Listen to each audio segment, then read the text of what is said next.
Hey guys, Coach Julia here. I'm going to take you through a little bit of a foam rolling routine. And just to give you a real quick rundown on why we do foam rolling. Foam rolling is a form of myofascial release. What that means is myo is your muscle, fascia is basically the connective tissue that wraps around your muscles. And it's like a living, breathing organ and it covers your entire body. So if you picture saran wrap wrapped around your leftovers, okay, that saran wrap is like your fascia. And yes, your fascia can get crinkled up that quickly and that easily. So the rolling is like a massage for your body. It increases blood flow to the areas, it brings in nutrients, it allows your muscles to move and breathe more effectively and function for you more efficiently during the subsequent workout or activities. And if you only have a few minutes to roll before your workout or during your day, the 5 main areas I want you to focus on are going to be your glutes, your back, your shoulders, your hip flexors, and your quads. Some people really need to do hamstrings and calves as well. I'm going to teach you the whole body, but I'm going to start with those 5 main areas, okay? So you're going to start by sitting on top of your roller. You're going to take your left hand behind the roller, cross that left leg over the right. So you're leaning on the left hip. I want you to do about 5 to 10 rolls, and then you'd switch sides. I'm just going to do 5 for the video, okay? Then you switch sides. Hit the 5 to 10. If you need more, ask me when you're here. Then we're going to do your back. So you're going to come down off the roller, but to the floor. The roller is going right in the middle of your back, okay? For women, good location is going to be the bottom of your sports bra or regular bra. For men, right below your shoulder blades. Take your hands behind your head, lift your hips, and pull your butt down towards your heels. The roller comes up towards your neck, the top of your shoulders and your neck. And then you push back to where you started or just a little bit below. But you're going to pull and push. Again, I'm going to do only 5 for the video. You could do more. And then I'm also going to lean on my one side versus the other to get it into those muscle groups, okay, the rhomboids, the traps. So I'm just leaning on the right side so I have more pressure between my spine and my shoulder blade. And then, of course, you're going to switch sides and do the same thing. So pretend I did 5. You get the idea. Now I'm going to do my lats. So in order to find that landmark, if you're unsure, just take your thumb, stick it in your armpit, wrap your fingers around. Where your fingers land there, on that back of the shoulder, that's where we're going to concentrate rolling first. Your lats, your teres major, okay? Those are the muscle groups that reside there. And we're going to get posterior shoulder, so those rotator cuff muscles back there as well. So we're laying on the roller on that side. Keep that bottom arm extended. Stack your knees, top arm behind your head. You're going to rock up and down a few times. Again, 5 to 10. Where we're kind of directly on your side or leaning forward a little bit. And then just lean back a little bit to open it up to, again, get those rotator cuff muscles back there. The infraspinatus and the teres minor. Those are the 2 that are back there. And then we're going to rotate. So I stack the knees, staying still, and I'm opening and closing. You want to do your best to not have your knees travel with you. So if you need to, maybe even play with a few reps where you hold them down so you can really get into that open rotation. All right? Or better yet would be to place a pillow or a cushion or something between your knees to squeeze it down so you're giving yourself that biofeedback. Then you're going to switch sides. I'll just turn away so you can see the setup. Bottom arm extended, palm to the ceiling. Top arm behind the head, I'm rocking. Just rocking off my hip. Then I lean back to open up. Get the back of the shoulder there. And then we're going to do the rotations. So rotate, open, and close. I like to play with a few. Really get into it. All right. Okay. Then we're going to flip over. Right in your not sits bones, that's in the back. We're right where your hip flexor would crease when you're sitting. That's where we're going to line up next. Okay? We're not really looking to roll your hip bone, so it's the muscle right below. A good landmark would be if you have pockets or you can pretend you have pockets. or thumbs looped on like jeans, let's say, where those fingers would fall. So we're at the top of the quad, right by your waistline, and I'm putting a little more pressure on one side versus the other, so I can actually just get into that hip flexor. And then, of course, make sure you switch sides. You can keep your toes down and just rotate through the hips, so you have more balance and control. For the quads, okay, we're gonna make sure we turn in different directions to get the whole muscle group. So just want you to start by leaning on your right side a little bit more so you can get the outside of the quad. My hands are in front of the roller. My left foot is staying on the ground to provide support.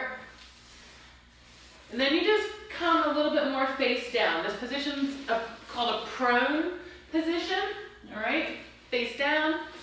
So I'm more in the center of the quad, but not fully there. And if you find it's easier to stay on your elbows, you can do that too. Just make sure that you roll all the way from that hip flexor down towards the top of the knee. And if you need to break it up in parts, do that, okay? You learn what feels best for you on here. Make sure you switch sides. I like to have my hands on the ground and have straight arms with this. And again, I'm just going from more the side of my leg, working my way around towards the center. And that's that. While we're in this position, we're gonna get two more muscle groups. We're gonna get your chest and we're gonna get your inner thigh. So you're gonna take your roller and you turn it about a 45-degree angle. Then you're gonna place that chest muscle, okay, right between your shoulder and your nipple, that part right there, right over the roller. You can play with hand position. I teach it palm down, forearm down to roll, but you can play with it and I encourage you to. You can press your palm into the floor, elbow to the ceiling. You can just stay put and just kind of rotate over it. But it's really, again, about learning your body and learning how to use the roller. That's for you. Make sure you switch sides.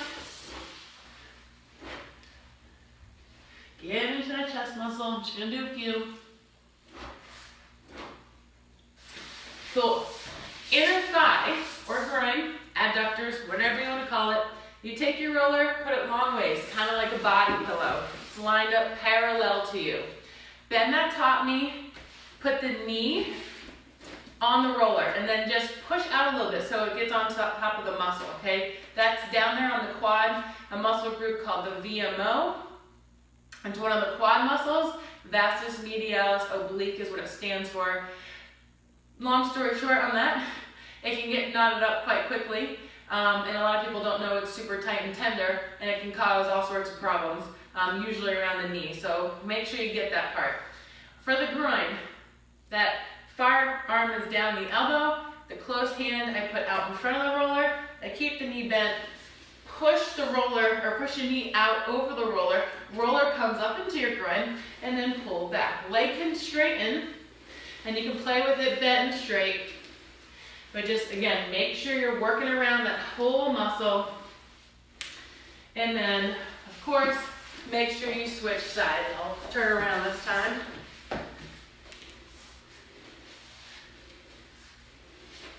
All right, just get a couple for the demo. Great, now we're gonna do hamstrings and calves, okay? Let's start with the hamstrings. Roller is right underneath the knees. You're gonna put your hands behind you. You can just do both at the same time. If you want more pressure, okay? And if you're comfortable on the roller, you're gonna cross one leg over the other, prop yourself up, and push and pull from there. But when you roll your hamstring, make sure you get from right above the knee to all the way up to the butt. And again, if you have to do it in parts while you're learning, or you need to do it in parts, period, do that. One of the most important things here is that this leg that's straight out over the roller, you turn the toes in different directions.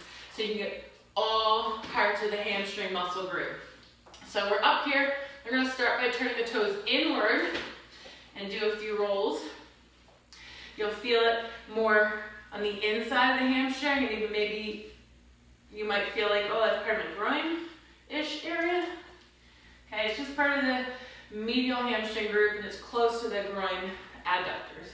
Then put your toes straight to the air. And then you can turn your toes outward a little bit, so you get more the outside or the lateral aspect. Make sure you switch legs, and you do the same pattern, okay? Toes in for a few rolls, toes up, and toes out. Finally, for the calves, again, you can do both at the same time. Put them over the roller, lift your hips up, push and pull, and you can bend the knees to kind of help control the roller there. I like to do one at a time. What I'm going to have you do is you start with the roller at the part where your shoe meets your foot, the back of the shoe. Just sit up your butt on the floor, hands behind you, cross the top leg over. I like to tell people to windshield wiper their toes. So you're going right, left. Do about 5 windshield wipers there. Then you push your body down, the roller comes up, and you repeat. So this is the way we start. I do the calves 2 ways. Work all the way up, inching your way up that leg, so that you get all the way up, okay, to the top of the calf there. Then you go back down, and you can do it one of 2 ways. You can slide the roller over so your free foot is on the ground for support and balance, and then you can lift up. And yes, you will turn your toes inward for a few rolls, and you're rolling the entire length of the calf now. Then you turn your toes up, and then you turn them out. Or you can stay right here, it's a little more work to hold yourself up, and you do the same thing. You might have to do it in parts. Okay, you might have to do the bottom half of the calf, and then the top half, which is totally fine. And then you just adjust the roller. But make sure you turn the toes inward, straight up, and out. And then obviously do the other side. All right, let's get to it.